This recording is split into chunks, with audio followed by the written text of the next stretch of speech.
निगम के चुनाव को लेकर एक रणनीति बनी और एक बहुत महत्वपूर्ण विषय, वरुण जी उस बारे में जानकारी देंगे। एक बहुत महत्वपूर्ण विषय इसमें जो वार्ड बंदी के बारे में आया है, उसके लेके कांग्रेस पार्टी की बड़ी भारी आपत्ति है। वरुण जी आपको जानकारी देंगे। के द्वारा वो गलत बनाई गई थी क्योंकि उसमें प्रावधान है केवल सीटिंग एमसी ही मेंबर बन सकते थे, लेकिन इन्होंने कहीं जिला अध्यक्ष भाजपा को मेंबर बनाया गया, कहीं कोई ऐसे किसी पूर्व विधायक के भाई को बनाया गया, जो कि बिल्कुल गलत था। और उसके बाद सरकार ने उस समिति को बदला। लेकिन अभी आप देखते हैं कि नया सेंसस कोई हुआ नहीं, पुराने सेंसस के हिसाब से ही जो है वो जनसंख्या के आधार पे वार्डबंदी होनी थी। लेकिन इन्होंने, चाहे वो हमारा पंचकुला है और चाहे अम्बाला है, दोनों जगह ही अम्बाला के अंदर 5 रिजर्व सीट थी, उनको घटा के 3 कर दिया गया, और पंचकुला के अंदर 4 एससी रिजर्व सीट थी और उनको घटा के जो है वो 3 कर दिया गया, जो कि बिल्कुल गलत है। जब नई सेंसस हुआ ही नहीं तो इस तरह की जो ये मानसिकता है, इनकी दलित विरोधी मानसिकता है, ये सामने आई है और इसका हम कड़ा विरोध करते हैं। ये तो हम कह ही रहे हैं कि ये जब से सरकार आई है और प्रधानमंत्री जी ने लोकसभा में 2015 में कहा था कि ये मनरेगा जो है ये कांग्रेस की विफलता का प्रतीक है योजना। ये प्रधानमंत्री जी की सोच थी इस स्कीम के बारे में, और तभी से मनरेगा की स्कीम को योजनाबद्ध तरीके से उसमें कटौती की गई, बजट की, उस स्कीम को कमज़ोर किया गया। जैसे मैंने कहा कि हरियाणा के अंदर एक हमने जब प्रश्न पूछा लोकसभा में वरुण जी ने कि कितने मजदूरों ने रोज़गार मांगा और कितनों को मिला, तो हरियाणा में 8 लाख मजदूरों ने 100 दिन का काम मांगा, पंजीकृत हुए मनरेगा के मजदूर, जिनमें से मात्र 2100 मजदूरों को 2024 के अंदर कार्य मिला है। यानी कि हरियाणा के अंदर ये स्कीम आप समझ सकते हैं, पहले ही स्कीम को कितना बड़ा इन्होंने इसमें कटौती करने का कार्य किया, बजट लगातार कम हो रहा था। और अब तो केंद्र सरकार ने अपना हाथ और पीछे खींच लिया, नाम भी बदल दिया और उस स्कीम में से अपने बजट में हाथ और पीछे खींच लिया। तो ये जो समाप्त करने की मनरेगा की जो इनकी साजिश है, इस साजिश के खिलाफ हम लड़ेंगे। जो मजदूर हैं, मनरेगा के मजदूरों के अधिकारों के लिए हम लड़ेंगे। जो मनरेगा के मैट हैं उनके अधिकारों के लिए लड़ेंगे, और इस योजना के लिए हम लड़ेंगे, सड़क पे आके लड़ेंगे। बीजेपी तक पहुंचाएंगे।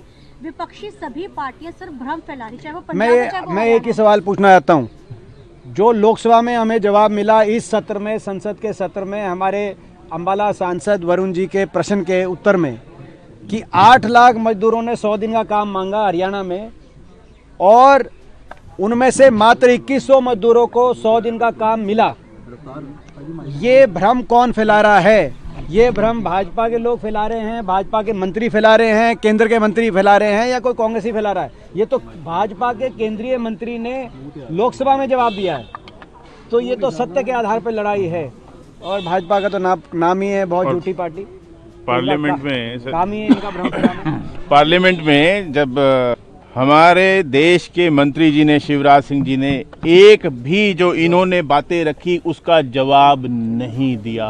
ये कोई छोटी बात नहीं है, कोई भी उस रिकॉर्डिंग को देख सकता है, कोई भी संसद टीवी पर जाके देख सकता है कि जो भी बातें सांसद जयप्रकाश जी ने रखी और सभी जो है सांसदों ने रखी, उसका किसी का जवाब उनके पास दिया गया हो। जब वो संसद में जवाब नहीं दे पाए तो जनता के बीच में आके क्या जवाब देंगे? पूरे देश के विपक्ष की तरफ से, जो इंडिया गठबंधन है, पूरे विपक्ष की तरफ से इस योजना को जब बदलाव हुआ तो उस पर जो बहस हुई, उसकी बहस की जिम्मेदारी जयप्रकाश जी के कंधों पे इंडिया गठबंधन की तरफ से थी। आपने देखा होगा लोकसभा में, और उसका जवाब केंद्रीय मंत्री शिवराज जी चौहान ने कुछ दे नहीं पाए। तो ये मैं समझता हूँ कि भ्रम तो आज भाजपा का जो भ्रमजाल है, लोग अब उसको धीरे धीरे समझ रहे हैं। नाम में विश्वास रखते हैं, काम में विश्वास रखते नहीं। काम में तो इन्होंने बजट घटा दिया और नाम बदल दिया। एक आध दिन में हम सारे आपको जवाब देंगे। बलवान जी कहाँ गए? आओ भाई साहब, हुड्डा साहब, एजेंसियों को कर दो थोड़ा सा, 2 एजेंसियों कर दो यार, इतना वो ठीक था ना सारा। 2 एजेंसियों कर दो, दोनों एजेंसियों कर देना। एमरजेंसी करने का छोटा एजेंसियों को कर दो ना सर। मनरेगा की योजना को भाजपा सरकार ने जो समाप्त करने की साजिश रचने का काम किया है, नाम बदलने के नाम से मनरेगा की योजना को समाप्त करने के लिए अपना बजट भी कम कर दिया केंद्र सरकार से। तो बजट से तो हाथ खींच लिया और नाम बदल दिया और उसकी मार्केटिंग कर रहे हैं कि ये नाम है। तो ये स्वीकार्य नहीं है। मनरेगा के मजदूरों के अधिकारों की रक्षा के लिए कांग्रेस पार्टी लड़ेगी। 10 जनवरी से प्रदेश व्यापी हम ये संघर्ष सड़कों पे लेके आएंगे। तो ये 11 तारीख को हर जिला हेडक्वार्टर के अंदर हमारे एक फास्ट का प्रोग्राम भी होगा। तो ये जो सारा विस्तृत जानकारी आपको दी जा चुकी है, सड़क पर लड़ाई लड़ेंगे। हरियाणा के अंदर खास तौर पे ये योजना पहले ही बहुत कमज़ोर करी जा चुकी है प्रदेश सरकार, भाजपा सरकार द्वारा।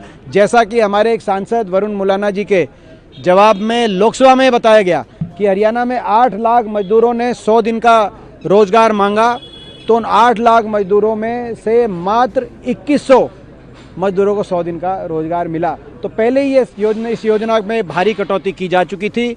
अब पूर्णतः समाप्त करने की ये साजिश है और इस साजिश का पर्दाफाश लोगों के बीच में जाके हम करेंगे।